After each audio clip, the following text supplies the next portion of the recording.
Ya, jadi sebenarnya ada metode yang bagus untuk belajar bahasa Arab.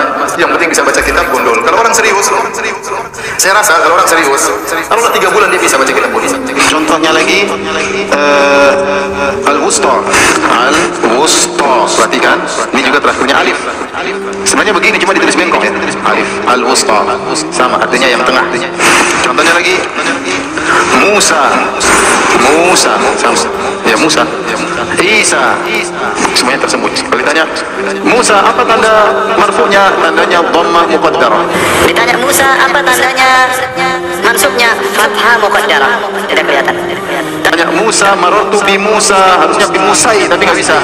Bi Musa apa tanda i'rabnya, kasrah muqaddarah. Ya Musa, marartu bi Musa, harusnya bi Musai tapi nggak bisa.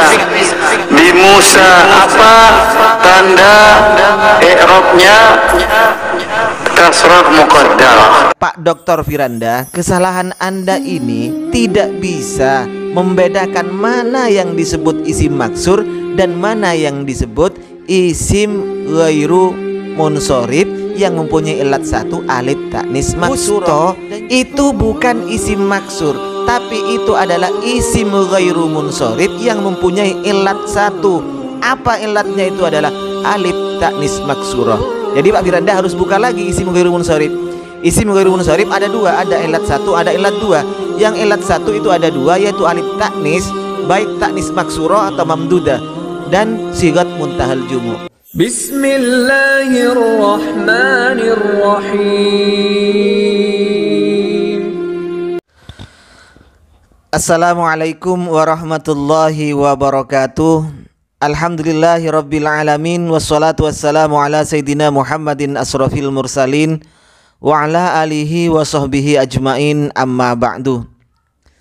Sahabat-sahabat Aswaja, seluruh subscriber Afandi Channel, dan seluruh pemirsa dimanapun berada yang saya hormati, semoga Allah senantiasa memberikan rahmatnya, taufiknya, hidayahnya kepada kita semua. Amin, Allahumma amin. Saya mengikuti kajian Ustadz Firanda, melihat kajian Ustadz Firanda, nonton kajian Ustadz Firanda yang membahas tentang kursus ilmu alat, ilmu nahu. Beliau memberikan semangat terhadap jamaahnya, anggota kursusnya itu, bahwa belajar ilmu nahu itu mudah, tidak sesulit yang dibayangkan. Ini kan, tidak sesulit yang dibayangkan. Jadi menurut beliau, 3 bulan, kalau 1 jam per hari, 3 bulan rutin, maka insya Allah itu bisa sudah membaca kitab gundul. Alhamdulillah. Kalau saya ikuti kajian-kajian Wahabi, serba gampang semua kok. Masalah bid'ah, kata Subhan Bawasir, yang penting 2 kali sudah ikut kajian, paham masalah bid'ah dan sunnah. Nah sekarang masalah nahu juga, 3 bulan sudah bisa baca kitab gundul. Pokoknya serba gampang kalau dengan urusan dengan Wahabi, dengan ustadz-ustadz yang mengaku salafi ini. Tapi kenyataannya, walaupun lulusan LC, MA, baca kitabnya masih kocar-kacir. Baik, ada sesuatu yang menarik yang akan saya kritik untuk Ustadz Firanda. Mohon maaf, Ustadz Firanda di channelnya juga mengatakan, di konten itu ada video mengatakan bahwa ketika seorang dai, seorang ustadz itu melakukan kesalahan, entah kesalahannya itu karena apa, mungkin apa karena Ustadz Firanda lupa atau karena tidak tahu, maka di situ agar orang tidak tersesat, agar orang itu tidak salah arah karena mengikuti pendapatnya Ustadz Firanda, saya menggunakan kata-kata Ustadz Firanda juga untuk mengungkapkan bahwa pernyataan Ustadz Firanda itu salah, keliru. Beliau menerangkan begini, perbedaan isim mangkus dan isim maksur. Isim mangkus adalah isim yang berakhiran iya. Berakhiran iya itu ya, sebelum iya itu berharkat kasroh.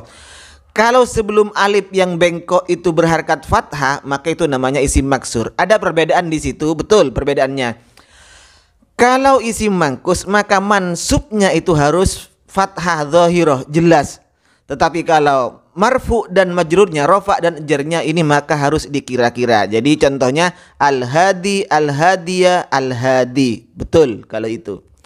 Nah, tapi kesalahannya adalah ketika Ustadz Firanda itu membahas masalah isim maksur. Karena Ustadz Firanda itu tidak membedakan mana isim maksur dan mana isim ghairu munsharif yang mempunyai ilat satu berupa alif taknis maksuroh. Hampir sama Pak Firanda ya. Jangan terkecoh Anda.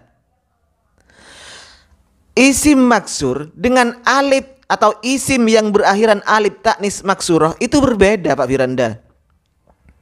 Kalau isim maksur memang semua i'rabnya itu muqaddarah dengan kalau marfu'nya rafa'nya dengan dhamma muqaddarah, nasabnya dengan fathah muqaddarah, kemudian jernya itu dengan kasrah muqaddarah.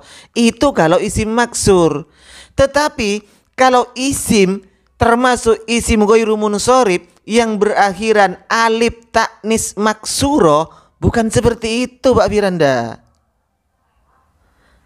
Yaitu apa diantaranya yang Anda terangkan? Usto, Isa, Musa. Ini keliru Anda. Usto yang tengah itu bukan isim maksur. Saya ulang untuk Ustadz Firanda. Usto itu bukan isim maksur, tapi itu adalah isim ghairu munsharif yang mempunyai ilat satu. Apa ilatnya? Itu adalah alif taknis maksurah. Jadi Pak Firanda harus buka lagi isim ghairu munsharif. Isim ghairu munsharif ada dua, ada ilat satu, ada ilat dua. Yang ilat satu itu ada dua, yaitu alif taknis, baik taknis maksurah atau mamdudah, dan sigat muntahal jumu. Kalau yang dua ilat mempunyai dua ilat, itu ada dua Pak Firanda, diingat-ingat lagi, yaitu sifat dan alam. Yang sifat itu harus bersamaan dengan wazan fi'il, harus bersamaan dengan ziyadah alif nun, harus bersamaan dengan odul, dan begitu Pak Firanda ya. Nah, sekarang biar tidak panjang, saya akan mengomentari yang wusto. Wusto itu Pak Firanda bukan contohnya isim maksur. Kenapa? Itu adalah contohnya isim ghairu munsharif yang tidak menerima tanwin, yang mempunyai ilat alif taknis maksuroh, bukan isim maksur. Jadi cara i'rabnya bagaimana? Tanda jernya, tanda majrurnya itu Pak Firanda menggunakan fathah muqaddarah. Kenapa pakai fathah muqaddarah? Karena isim ghairu munsharif ini tanda jernya itu dengan menggunakan fathah, bukan kasroh Pak Firanda. Jadi wusto itu ilatnya adalah alif taknis maksuro. Sementara kalau Isa dan Musa Pak Firanda itu bukan contoh isim maksur juga. Isa dan Musa itu adalah contoh dari alamiyah yang ilat dua. Tadi kalau wusto itu ilatnya satu, yaitu alif taknis maksuro. Kalau Isa dan Musa yang Anda buat contoh untuk isim maksur itu keliru juga. Itu masuk isim ghairu munsharif yang ilatnya dua, yaitu yang bukan masuk sifat tapi masuk yang alamiyah, yang nama bersamaan dengan ajami itu.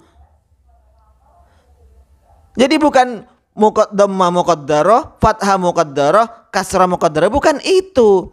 Tapi jernya tetap fathah muqaddarah Pak Firanda ya. Jernya tetap fathah muqaddarah.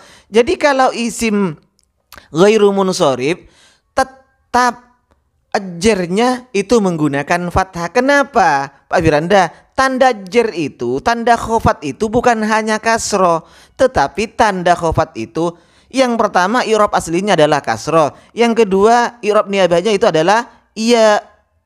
Nah, kita dibagi. Yang kasroh apa saja? Isim mufrad, jamak taksir, jamak muannas salim. Kemudian yang iya apa saja? Asmaul khamsah, jamak mudzakkar salim, isim tasniyah. Terus yang fathah untuk apa? Yang fathah khusus untuk isim yang tidak menerima tanwin, yang dikenal dengan nama isim ghairu munsharif. Baik, demikian tanggapan saya untuk Pak Dr. Firanda, Pak Ustadz Dr. Firanda Andirja. Mudah-mudahan Pak Dokter ke belakang lebih hati-hati dalam menyampaikan materinya tentang ilmu alat. Semoga bermanfaat. Wa khairan minni. Wassalamualaikum warahmatullahi wabarakatuh.